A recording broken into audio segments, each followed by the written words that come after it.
Hello everyone, welcome back to my mini vlog. आज चाहिँ हामी बिहान पनि उठेर रेडी भइसकिसक्यो है। अनि हामी चाहिँ सिलगढीदेखि चाहिँ डुवर्स जानु आँटेको। अनि हामी खाजासाजाहरू खाएर मजाले रेडी भएर चाहिँ अब हामी निस्केको। अनि हामी चाहिँ हिजो नै खरसाङबाट चाहिँ सिलगढी हिजो राति नै हामी झरिसकेको थियो। मैले पहिलाको अगाडिको भिडियोमा तपाईँलाई देखाएको छु है कि हामी इमर्जेन्सी सिलगढी झर्नु पर्यो भनेर। अनि कारण चाहिँ एकैचोटि खरसाङदेखि डुवर्स जानु पर्यो चाहिँ पुरा टाइम पनि लाग्छ हो। अनि लामो यात्रा अलिक गर्नु साह्रो पर्छ भनेर चाहिँ हामी हिजो नै दादा दिदीको घरमा आइपुगिसकेको थियो हो। अनि अब चाहिँ हामी यहाँ रेडी भएर चाहिँ डुवर्सपट्टि लागेको।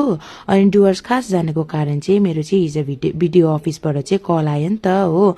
मेरो डकुमेन्टेसनमा पहिला नै के मिस्टेक भएको थियो। अनि त्यही कारणले गर्दाखेरि चाहिँ भेरिफिकेसनको लागि चाहिँ मान्छे आइपुग्नै पर्छ भन्यो हो। मैले कतै रिक्वेस्ट गरेँ म बिना हुँदैन भनेर, तर उनीहरूले पनि भन्यो अब उनीहरूलाई अलिक अप्ठ्यारो पर्छ भनेर चाहिँ तपाईँ आउनु नै पर्यो भन्ने खालको कुरा भयो। अनि हामी इमर्जेन्सीमा हामी यता निस्क्यो हो। अनि डुवर्स भन्दाखेरि चाहिँ नगरकट्टा जानुपर्ने हो मेरो ठाउँ चाहिँ। अनि नगरकट्टामै छ सबै अफिसहरू पनि है। अनि कतिलाई थाहा छ कि थाहा छैन, मेरो चाहिँ खास मूल घर चाहिँ डुवर्समै छ हो। अनि नगरकट्टादेखि अझै अगाडि 10-15 किलोमिटर अगाडि चाहिँ थालजोरा भन्ने ठाउँ आइपुग्छ हो। त्यसलाई चाहिँ अब होप्टी गार्डन पनि भनिन्छ। अनि त्यहाँ चाहिँ मेरो बोजू बाजेदेखि लिएर मेरो पापाको सन्तान सबैजना डुवर्समै छ। हाम्रो मूल घर पनि त्यहीँ छ हो। अनि त्यहाँ पनि अब दादा र आगोहरू हुनुहुन्थ्यो। अनि उहाँहरूले चाहिँ पहिला चाहिँ यता घरै आउनु भन्नुभयो हो। कारण मेरो दादाले चाहिँ मेरो एसआरको लागि चाहिँ डल्लै फर्महरू जति पनि हुन्छ त्यो चाहिँ सबै उहाँले भरिदिनु भएको छ नि त। अनि उहाँकोमै छ त्यो सबै डकुमेन्ट्सहरू पनि। अनि हामीलाई फेरि त्यस्तो आइडिया पनि भएन नि त हो, अब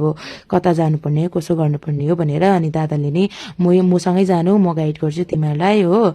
अनि पहिला घर आउनु अनि लन्चहरू बनाइदिन्छु भन्नुभएको थियो। अनि त्यही भएर हामी यता घर आइपुग्यो है। अनि हाम्रो चाहिँ कमान एरिया हो, एकदमै मजाको हरियाली बगान छ हाम्रो चाहिँ यहाँ। अनि दादाले चाहिँ अब अन्डा मासुहरू मजाले बनाइदिनु भएको थियो। अनि मैले खाएको चाहिँ भिडियोहरू गरिनँ है। अनि यहाँ अनि खाइसकेर चाहिँ हामी एकछिन बाहिर पनि गाउँ डुल्नु गयो। म चाहिँ धेरै वर्ष बाद आएर होला कस्तो लाग्यो, कारण हामी सानोमा चाहिँ प्रायः आउने जाने गर्थ्यो है समर भेकेसनहरूको लागि। तर त्यसरी ठुलो हुँदै जाँदाखेरि चाहिँ अब आफ्नो आफ्नो परिस्थितिहरू परेर हाम्रो आउनु जानुहरू पनि बन्द भयो नि त। अनि यत्रो वर्ष बाद आउँदाखेरि चाहिँ धेरै खुसी लाग्यो। अनि हामी यता मेरो आगुहरू 2जना आगुहरू हुनुहुन्छ हो, उहाँहरूलाई पनि भेट्यो। अनि अब चाहिँ हामी निस्केको। हुन्छ, बाई बाई, थ्याङ्क यू हेरिदिनु भएको लागि।